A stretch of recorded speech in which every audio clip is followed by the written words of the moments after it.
Finally this morning, the dangers faced by farmers when cows are giving birth to calves. As we've reported on the programme before, during calving, cows can become aggressive and protective of their young. They can be extremely dangerous, and the latest records show that in just 1 year, 4 people were killed in calving incidents and many more were injured. All this week we're looking at farm safety, and Nancy Nicholson has been to visit Carmen and Rog Wood, a farming couple from Sanquhar in southern Scotland. Their lives changed forever 9 years ago when a newly calved cow turned on Carmen. Basically we were calving the cows, and it was May, and there was a batch of cows were being moved from one field to another, and I went ahead in the Land Rover to open a gate and left Carmen behind, and in my absence and out of my sight, a cow must have turned on her and gored her and trampled her, and it was the trampling that did all the injuries. We've done this procedure so many times before, and so it wasn't an issue, and everything seemed to be going fine. But obviously, once Rog was away, the cow turned on me for whatever reason, and I probably would have a stick. We always had sticks, but she obviously overcame what happened to me. When you found Carmen, was she unconscious, Rog? No, she was actually conscious, but she was obviously struggling with her breathing. She had massive damage to her chest with trampling, and it was the broken ribs that were lacerating her lung. I put her in the back of the Land Rover, I got her to the farmhouse, and then I managed to get local doctors and the ambulance to come, and the police gave her a police escort in Fries. Carmen, you don't remember anything about the accident, do you? I don't remember anything at all until I woke up in intensive care 3 weeks later. I can still remember how I felt. I basically burst into tears. Most of my injuries were to my upper body, as Rog has said. The crushing injuries, the broken ribs.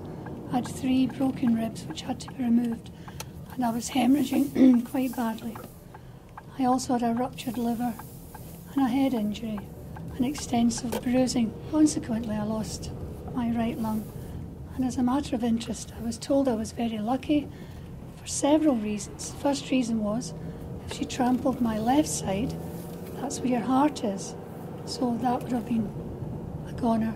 Also, I was reasonably fit, slim, a non-smoker.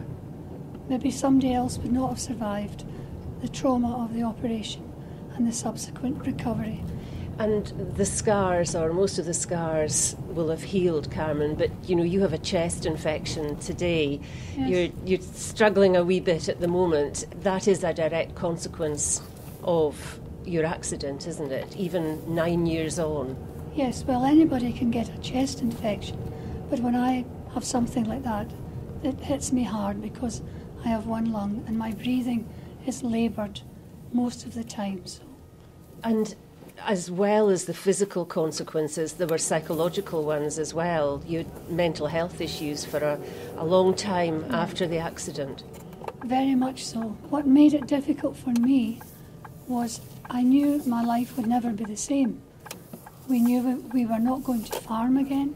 Because it took 2 of you to run the farm? Yes, yes.